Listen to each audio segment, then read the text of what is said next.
Assessore Telesca, lo screening neonatale metabolico esteso dà delle garanzie di immediata verifica per delle malattie rare che in questo modo vanno a poter essere risolte, quindi la prevenzione messa in atto dalla Regione in questo caso diventa fondamentale. Eh sì, come abbiamo sempre detto, investire sulla prevenzione è importante perché ci dà dei risultati. Oggi la scienza ci mette a disposizione dei mezzi straordinari ed è giusto utilizzarli.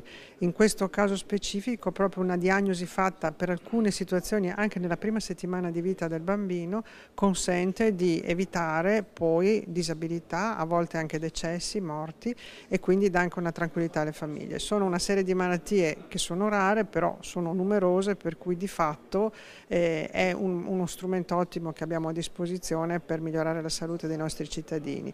Vedo anche che il fatto dell'adesione di tutti i genitori allo screening vuol dire che c'è fiducia nel sistema sanitario e anche in qualche modo diciamo così, condivisione della positività che queste cose hanno.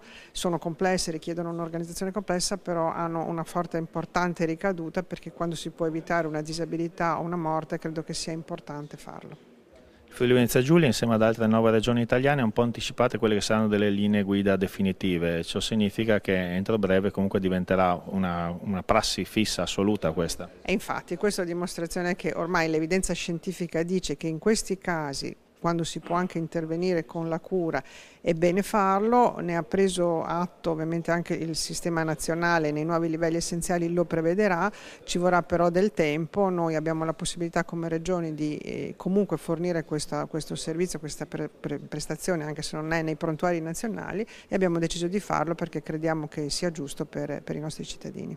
Dottor Scannapieco, è stata presentata qualcosa di molto innovativo che può anche aiutare moltissimo i neonati a prevenire quelle che possono essere patologie a grave rischio anche di disabilità o anche di molte nel caso peggiore. Quindi con questo screening neonatale metabolico esteso si procede nell'arco di pochi giorni ad avere delle risposte importanti. Quali sono i primi risultati ottenuti in 4 mesi finora attivati? Sì, stiamo parlando di malattie rare, però sono malattie potenzialmente gravi. Quindi il rischio è limitato ma grave e l'intervento deve essere fatto in tempi precoci, perché molte di queste malattie effettivamente, se intercettate nei primissimi giorni di vita, consentono lo svolgimento di una vita normale. Se viceversa dovessero essere riconosciute tardivamente, possono comportare la morte o una grave inabilità che si protrarrà poi per tutta la vita.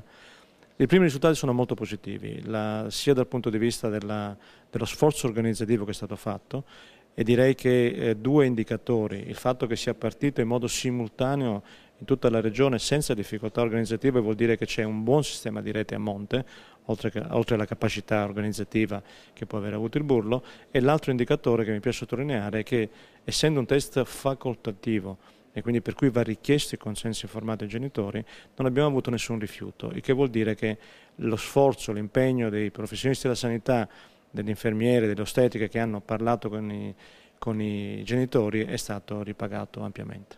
Quali sono i numeri che quindi riscontrati in questi primi 4 mesi? Quanti controlli e quante positività?